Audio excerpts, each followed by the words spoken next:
and welcome to Market Insights. I am Lovina Emma. So on today's program, we are tackling a critical issue that affects us all, Nigeria's food system.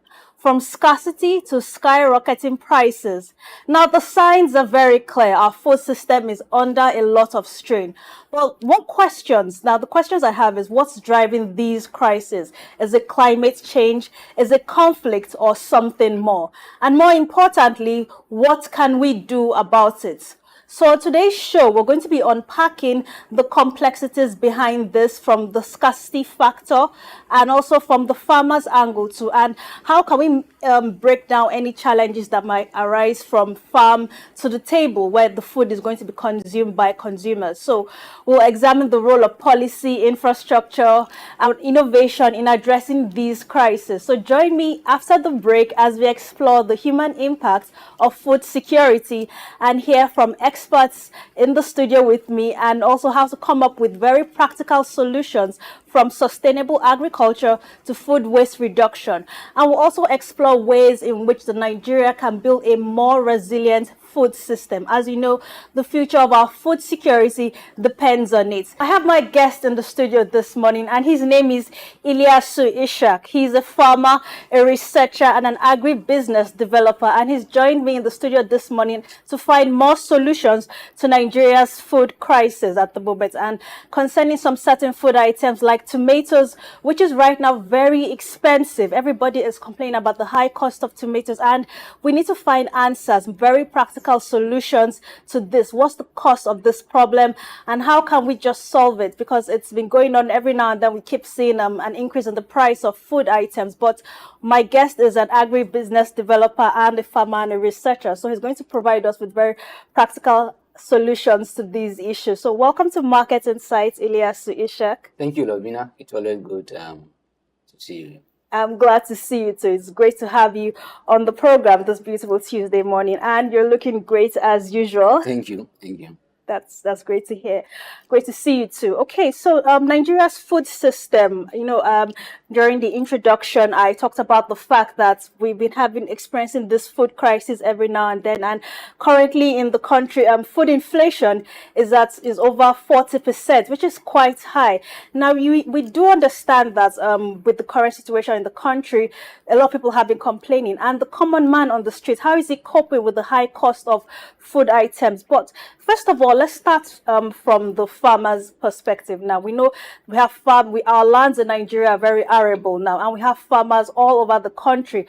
Now, how can we ensure that when these farmers harvest their products, there are no issues getting these products from the farmland to the market? So what solutions can you provide for farmers to ensure that they can harvest their crops peacefully and get it delivered to the markets?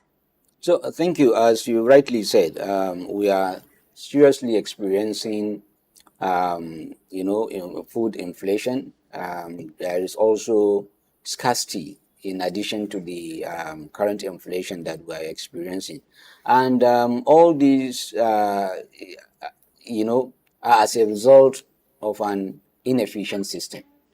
So there is quite a friction in our system, in our food system, that must be identified and must be addressed. There is a huge disconnect between, smallholder farmers and the market as well. And if you look at our, overall food production, basically we produce food, in a certain period of time, which means we are not able to produce consistent food for the already existing demand that we have. So when you have situation like this, definitely you must experience scarcity, which will result in food inflation, in addition to other external factors. Low productivity, as we always mention. There is low productivity with respect to agricultural system. We have one of the lowest agricultural productivity in the world. There is also issue of security, issue of climate change, as you rightly mentioned during the introduction. So I think there is quite a friction in the system that need to be addressed, and some of this friction are attributed to the inefficiency in the system. I would say inefficient supply chain, which will make food more accessible, more affordable from the farm gate to our tables. For instance, we are talking about high cost of tomatoes now. There was a time of the year when farmers could even dash you tomato for free. Why? Because they don't have where to take, they don't have market to take such tomato. But because of our, failure to be able to, I would say, uptake that produce, which was produced by the farmers, maybe preserve it, through a well-enhanced system, well-enhanced supply chain, and make it available to the market when it's needed. That is why we are experiencing this high cost of tomato and other food product. Okay. Now, this low productivity in our agricultural sector in Nigeria. Now, what solutions would you provide for this? Because it's really affecting our food supply in the country right now. So it's not a one-way road, for you to enhance productivity. There are so many factors attributed to that productivity, which include quality agricultural input, from the seed you will plant, from the fertilizer you will apply, from the other chemical you will apply on the farm, down to even the farm management itself. How well are you able to manage your farm? How well are you able to take care of the crops, to take care of the farm itself? And even to the, level of fertility, the level of the fertility status of the soil. All these are attributed to the productivity. But I think one of the major things is actually with respect to improve agricultural input. Nigerian farmers or farmers in sub-Saharan Africa, are facing real challenge with accessing quality agricultural input, especially in Nigeria. We have quite a number of agricultural, I would say, vendors, people selling agricultural input. But what is the quality of, the input they are selling to the farmers? When it comes to seed, we have witnessed several instances where companies were selling normal grains to farmers as an improved seed. Definitely, you cannot expect to plant a grain, as seed and expect to harvest or get the same yield.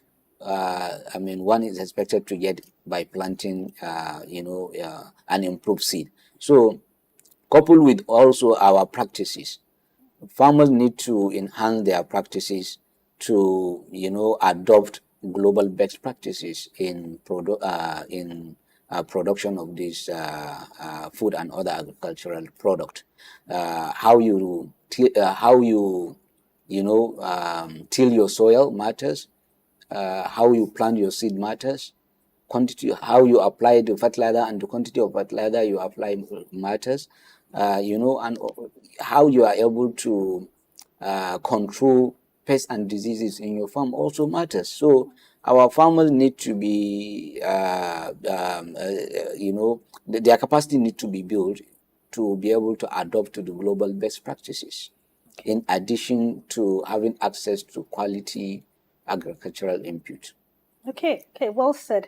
But I want to ask you now, Ilyasu, as a farmer and a researcher and also an agribusiness developer now, what steps have you taken to educate and enlighten other Nigerian farmers out there on how to improve best quality farming, like to be like you rightfully said, global best agricultural practices right now? What steps have you taken to help farmers, to educate them more on how they can improve the way they farm, the way they practice agriculture, to improve all these farming methods from them? What steps have you taken?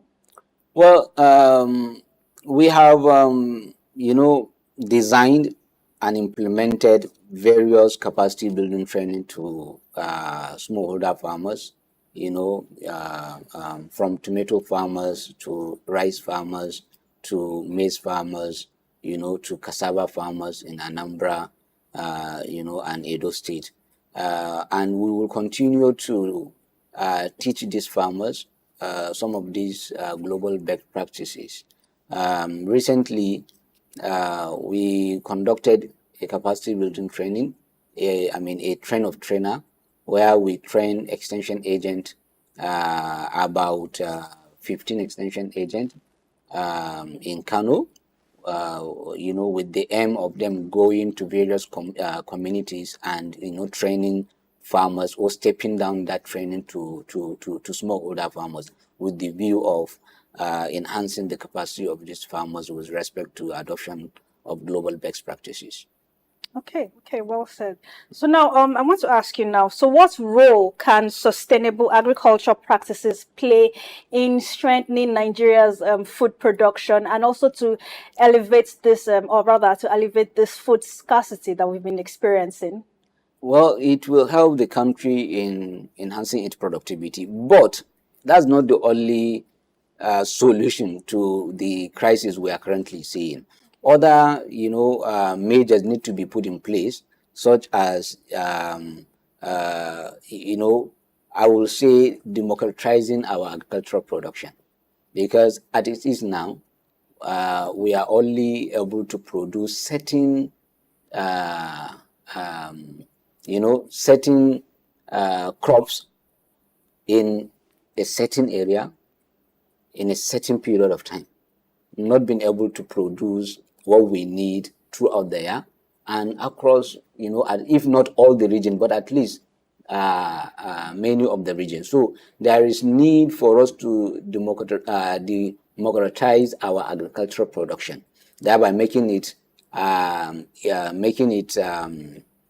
will say easy for us to produce food throughout there at least, and at least in many part of the country, instead of what we currently have, that we are only able to produce certain food in certain period of time. For instance, this tomato that we are talking about, one of the obvious reasons why we are experiencing this scarcity is the fact that we are not able to produce tomatoes and other vegetable product throughout there.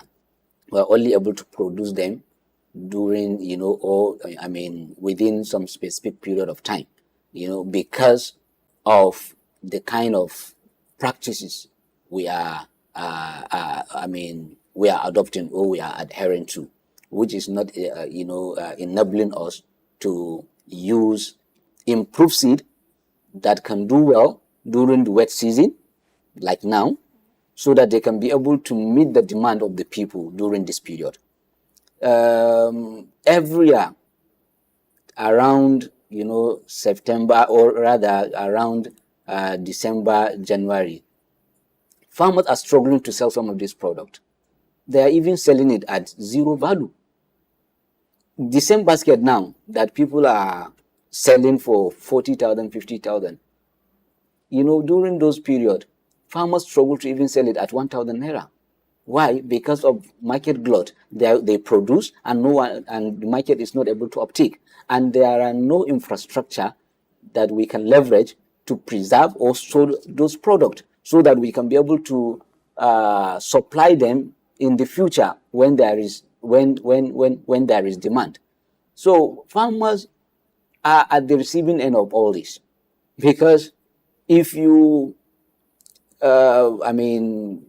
if you did not time well, you may end up losing all your investment, because you will produce, you will harvest, and no one will sell, and no one will buy. And these products are perishable products. So at the end, they end up being wasted. That is why even the statistics from FAO indicate that about 50% of our agricultural production is being wasted through post-harvest. And one of the subsectors that has the highest percentage is actually vegetable sector, which even to some extent up to that 50% is being wasted through post-harvest losses. So we need to also be able to provide the necessary infrastructure that can support production of this product beyond the season that they are currently being produced. that is mostly dry season, because 80% on to even 90% of vegetable farmers produce their vegetables during the dry season, because the seed we currently have can only do well during dry season, can only do well under low humidity, which is this, dry season also. Can only do well when the temperature is less than 30%. But down the north, we have temperatures in the summer up to 40-45 degrees Celsius. So we need to be able to make available in the market quality input, particularly seed, when it comes to this vegetable product that can be produced, in different region and in different climatic condition, so that we can be able to produce enough food, consistently throughout there. Okay, so now, like you rightfully mentioned, things like tomatoes and other vegetables, these are perishable food products. Now, wouldn't it be better if the government can invest in storage facilities, adequate storage facilities that can keep these food items during when they're really well harvested and they're all over the whole place? Like you said, at this point in time, farmers are selling them at very low price, for a very low price, because these items are all over the market. So wouldn't it be better if the government should invest in adequate storage facilities that can take up these things like tomatoes and other fruits and vegetables when they are in their season, so that in the times of the dry season, or when they're not really available, people can get them from those storage facilities? Well, there is a better way to address this, and the the best way is for us to encourage value addition, rather than spending money in setting of infrastructure that can preserve. Yes, that is good, and we also encourage that, but we need investment in area of value addition for this product. We want to see a lot of processing a processing plant coming up, which can uptake this product when it's peak season, and be able to process it and supply it to the market when there is demand. That will help farmers in reducing their losses. Farmers will be able to sell their product at a premium market, without having fear of being forced to sell at a less price. Also, as you mentioned, we must encourage. I will still go back to re-emphasize the need for us to be able to produce consistently throughout there. It doesn't make any economic sense for you to be able to produce 80% of your demand within 3 months, and not be able to produce up to 20% of your demand for the next 6, 7, 8 months. Rather, why not we encourage we try to improve our, I would say, practices, whereby we can be able to produce throughout there, so that we can be able to produce and supply to the market to meet the demand. Okay, that's a very good point there. Okay, before we go further into this, I just want to ask now, food waste reduction is something that has been, yes, we've seen it occur a few times, where there are lots of these food items, and maybe due to bad infrastructure, these food items could not be transported to the market. So we end up seeing them getting spoiled or rotting in the baskets where they have been harvested. Now, how can we ensure that food waste reduction initiatives help alleviate scarcity and improve efficiency? Well, is by investing in necessary infrastructures. There are no good access route that will link farmers to the market. If you go to some of these major producing areas of these commodities, some of these areas, the vehicle cannot even go inside to pick some of these products to take to the market. So government need to invest in providing the needed infrastructure that will provide that linkage from for the farmers to the market, so that we can be able to, as you rightly said, be able to transport some of these food product to the market. That will definitely address some of the scarcity issue, because what we are wasting through the post harvest can actually help in reducing the level of scarcity and even bring down the inflation. But the critical aspect of all this is lack of efficient system. Farmers are not, having access to premium market. Farmers, they rely on people that goes to their village to buy from them at whatever price they want to buy and bring it to the market. Even right now, with all this scarcity, I mean, if you are to investigate what farmers are really getting from all these prices, you will wonder. Most of it is being, is the middlemen that actually benefit from all these hike in prices, not the actual producers of these commodities. Why? Because of the lack of access to the market. The farmers doesn't have access to that market, and that is why we always promote enhancing, or rather creating or providing that linkage for smallholder farmers to market, so that they can be able to sell their produce at a more premium price, which will definitely enhance their livelihood and increase their income. Okay.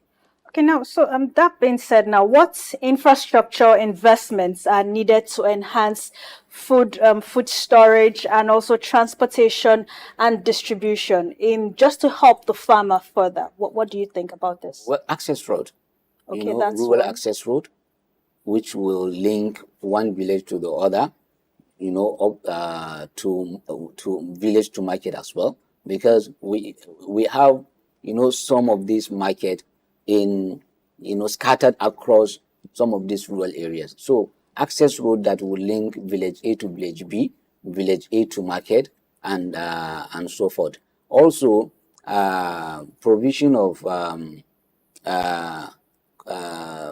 will say less advanced equipment, that if farmers can get access to some of these, solar dryers, that are not very sophisticated and they are not very expensive, which they can even use to add value to some of these, to some of their product. So we must promote adoption of this, simple technology by farmers, so that they can be able to preserve their produce and be able to supply it to the market when there is demand. So government need to invest in providing, not just government, I think both government and private sector, there is an investment opportunity to provide some of these services. I know a company in Kano, they are trying to spread to other states, but I know they are right now in Kano providing these drying services to smallholder farmers. They are supporting the farmers while making money as well.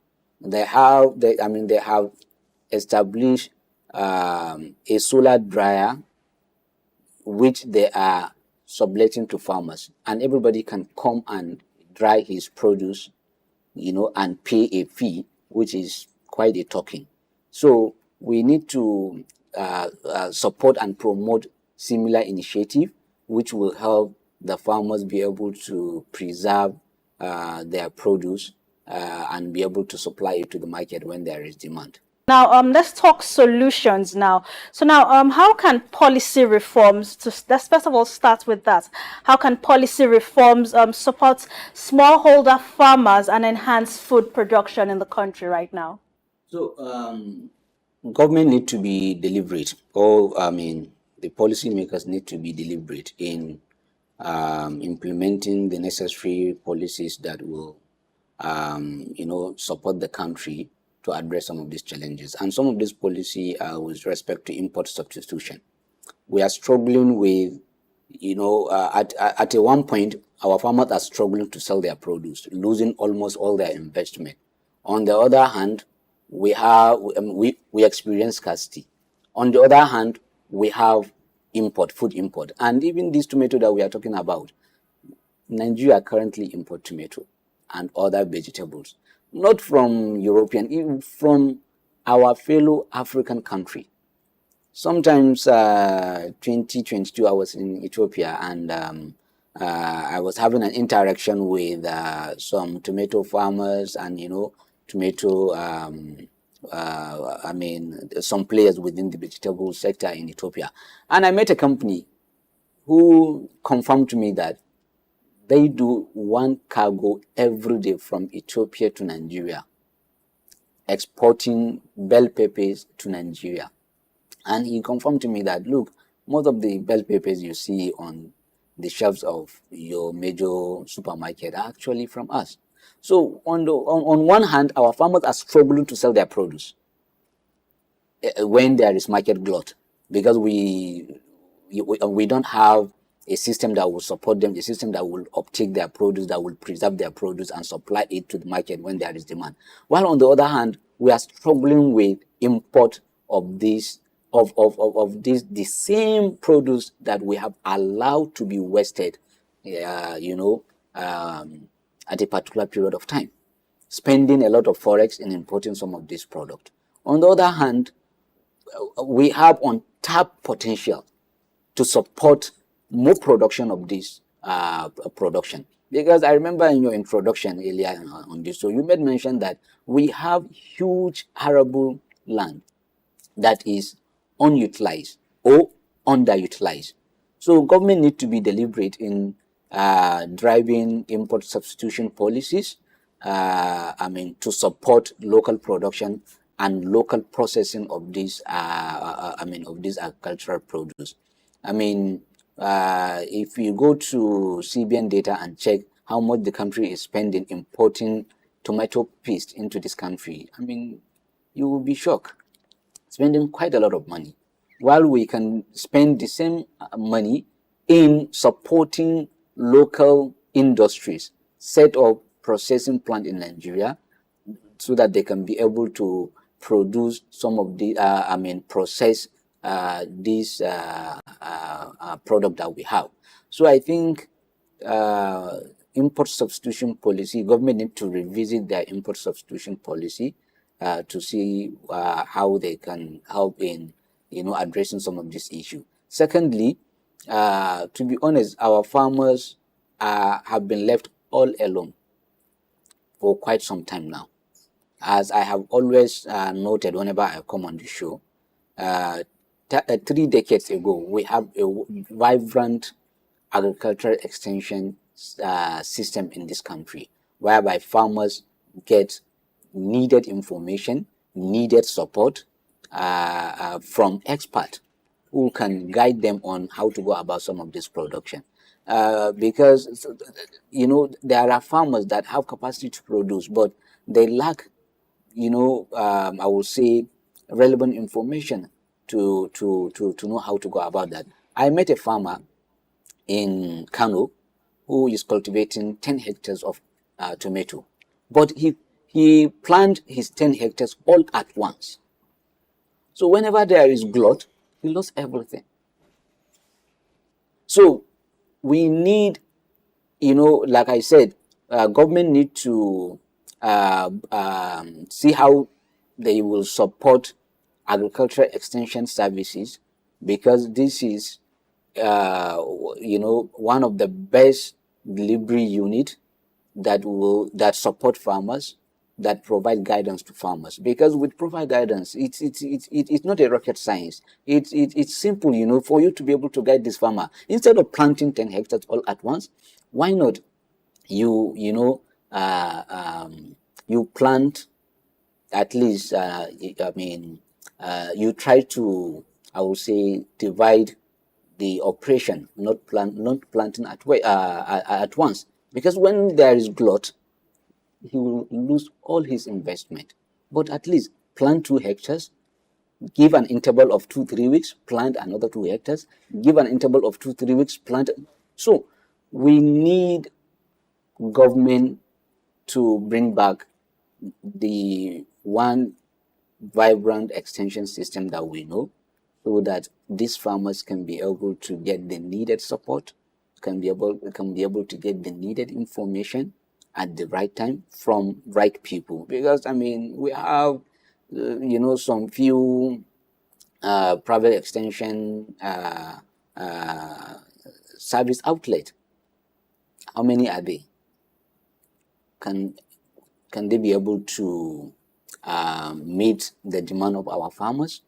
And I'm not saying that extension service should be a government thing. Of course, private sector can also come in to provide these services. All I'm saying is farmers, like I mentioned, farmers have been left all alone, and that's not how it's supposed to be. They need to be carried along. They need to be guided. They need to be mentored. They need to be informed, and they need to be educated. Another way, I mean, policy wise, is for government to support some of these farmers.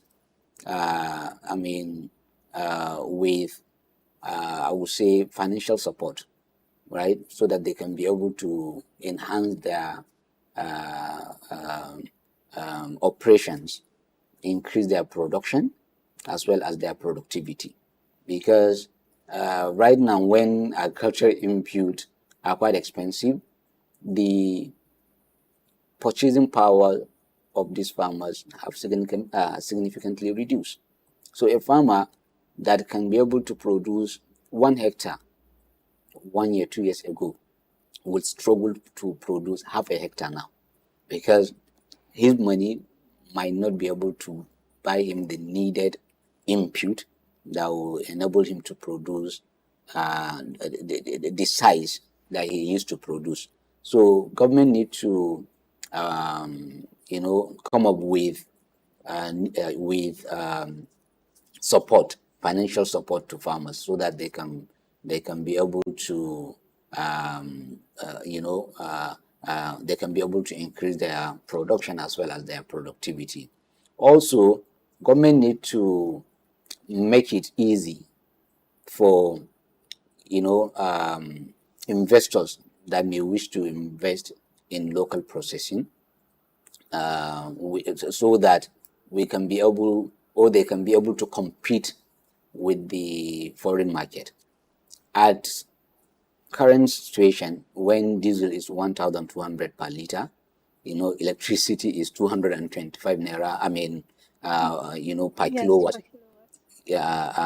which is band A. And of course, most of these industries, are rated that band A. They will struggle to compete with the foreign market. Even if they produce, their production costs will be so high that they will be forced to sell at a more higher price, which will not make them competitive. So it will make them to look like, oh, it's easy for us to import, it's cheaper when we import. So government need to look at some of these issues that will support local, not just local production, but local processing as well, making sure that it create an enabling environment for some of these companies to be comfortable in setting up their factory. I had the opportunity to interact with a number of food processors in this country, and we are talking about vegetable and tomatoes. A tomato producer, and the company, the MD of the company explained to me how they are struggling to meet up or to compete with the with the foreign market, because of high cost of production due to some of these things I have mentioned. So I think these are some of the ways government can come in to support the country in addressing this crisis of scarcity, particularly with respect to some of these perishable products. Okay, well said. Thank you for that.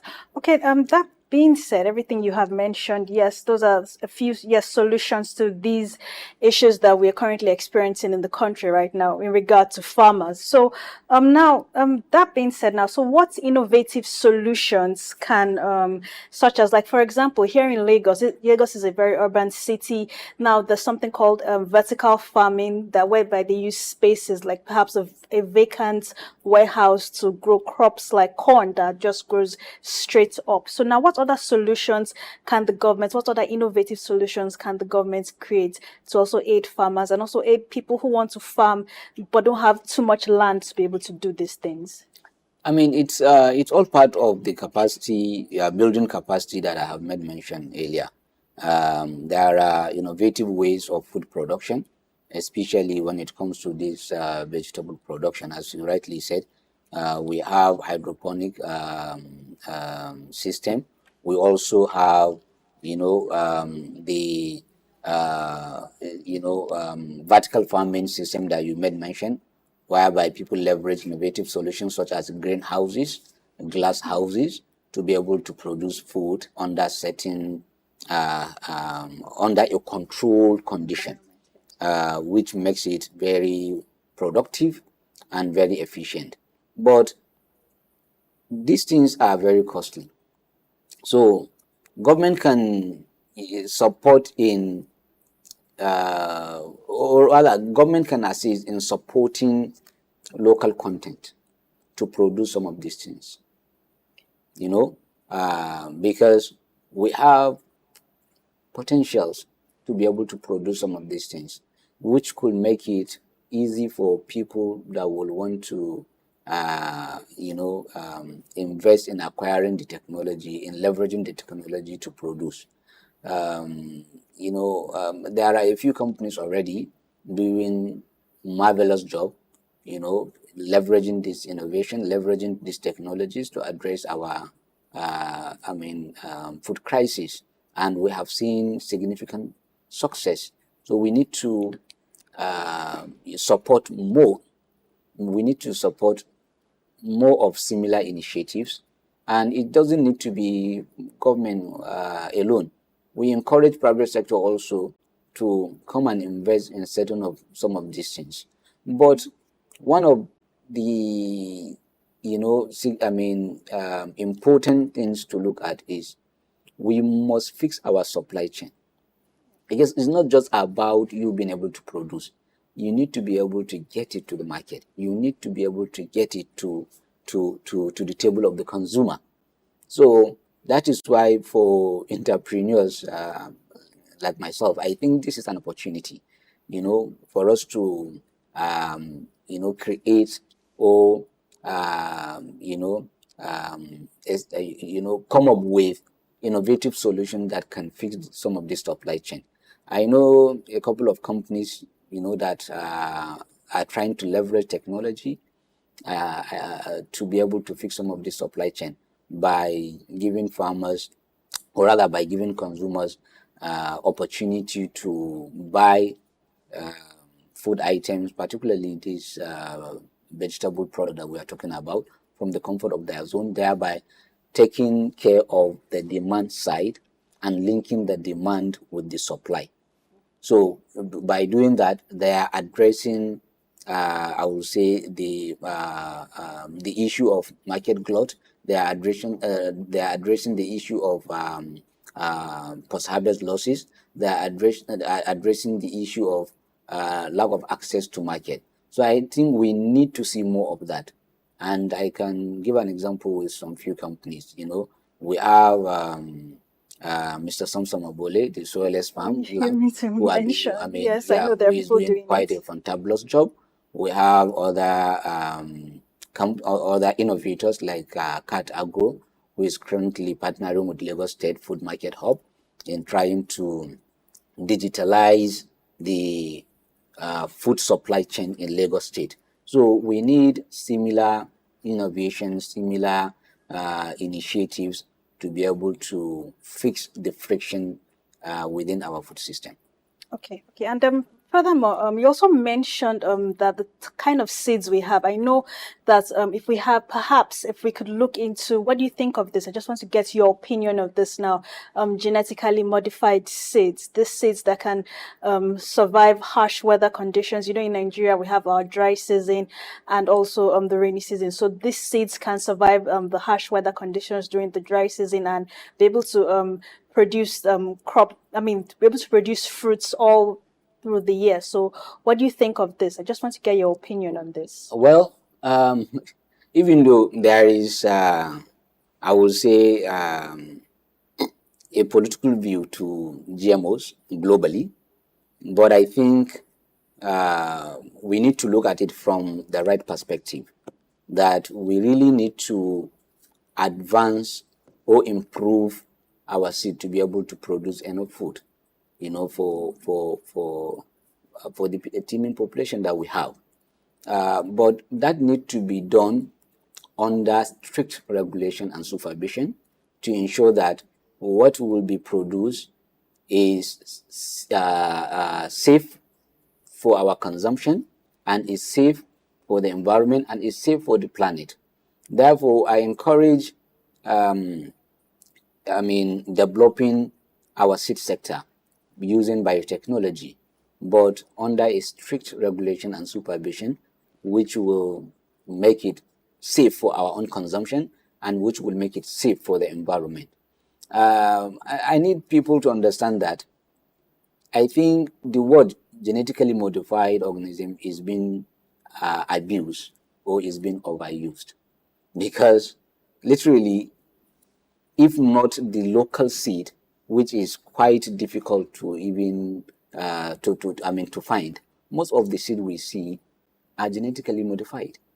Because what I mean, I'm not a seed scientist, but from a layman perspective, we can all agree to say that what genetically modified means is something that has been, that a genetical formation has been altered. Yes. And all the seed we have now has undergone one alteration or the other. So what I just need to call government and all relevant stakeholders is that we need to set up a comprehensive regulation that will, oversee our seed development, initiative to, like I mentioned, to make it safe for our consumption and safe for the planet. Okay, that's well said. Now, concerning supporting farmers financially, yes, I understand there are some cooperatives like that could also aid these farmers to get loans, but most investors prefer if it's a group of farmers, not just one or two farmers coming together, perhaps 10 farmers coming together to access a loan. I believe they'll be more committed, and they will also believe that, okay, my money will be returned to me within a certain period of time when they see a group of farmers trying to get a loan, as opposed to just one or two farmers. So what are your thoughts on this? So I am a strong advocate to Nigerian smallholder farmers, and therefore I really want to disagree with the perception that Nigerian farmers, are prone to defaulting in paying loans. For me, I think it always has to do with selection of the right farmers. It's something that has become a tradition in Nigeria. That whenever government has bring up something, some sort of support program to support smallholder farmers, more than half of the beneficiaries, in a way, turn out to be fake farmers, political farmers, as we call them. So I think it has to do with right selection of farmers, and of course, for enhanced efficiency and productivity, it's always good to organize these farmers into clusters, to cluster them into cooperatives and groups, so that you can be able to have an effective supervision and management of the activities. Therefore, over the first periods, some of our work has been trying to, support these farmers in learning how to, come together to create cooperative among themselves and support each other. We have so many instances whereby we help them set up cooperatives, which they are now leveraging that cooperative to support each other. So I really want to disagree with that perception that Nigerian farmers are prone to defaulting loans. But of course, we must also be able to educate the farmers, build their capacity to be able to know how to come together, join forces in supporting themselves and in making it easy for institutions and companies to work with them. Okay. Thank you so much, Ilyasu Ishak, for joining me this morning as we talked about how to unpack the scarcity situation in Nigeria and solutions to our current food crisis. It's been a pleasure having you on the program this morning. Thank you for having me also. Yeah, this is really good. So now let's look at our money market figures this morning, the dollars, pound sterling, and the euro, and how it's faring in terms of the selling rates. So we're going to look at the CBN rates and the parallel market rate. So now for today, Tuesday, 11th June, at the CBN rate, it's 1,454 naira to $1. At the parallel market rate, it's 1,485 naira to $1. For the pound sterling at the CBN rate, it's 1,871 naira to £1 sterling. At the parallel market, it's 1,890 naira to £1 sterling. And for the euro, it's 1,587 naira to €1. And at the parallel market, it's 1,580 naira to €1. So that's quite surprising with the euro at it's higher at the CBN rates than the parallel market rate. So these are our money market figures this morning. So that's our time today on Market Insights as we discussed